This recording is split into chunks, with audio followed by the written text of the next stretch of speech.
it takes resilience. You're gonna get some really challenging feedback. You're gonna get pushback, and maybe financially impossible. You know what I mean? So the fact that you led with your values to whatever cost is huge. And I think a lot of people just feel like they can't. I don't have the grit to do it. Yeah. The staying power. I try, or maybe they try, but it's like, oh my gosh, I'm gonna beat my head against a wall. I'm gonna just have to go back to the system. Yeah. Which sucks. It does. And I think, it's as with everything else in life, it's what is a model that's been given to you?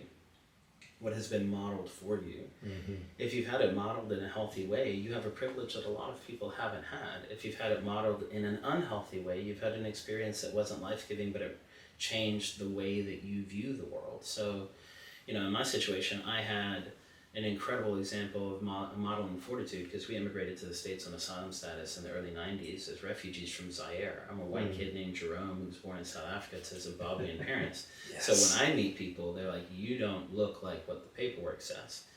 But when we got here, $100, 2 suitcases, a bipolar grandmother, and a parrot, right? That's what we landed with in Knoxville, Tennessee in January of 1990. I had a great example of what it looked like to power through, to overcome, to have grit, to go, we have nothing, we gotta figure it out. And at the exact same time, 7.5 years later, we're saying goodbye to my dad because he fell asleep at 43 from congestive heart failure and didn't wake up. So I had the example of fortitude and grit that cost him his life. I mean, he worked himself to death. Yeah. The reason he died is because of the work that he did, specifically the physicality of it. So do I have a really good model of grit? Yeah. Do I have a really good model that, if you abuse it, you lose it? Sure.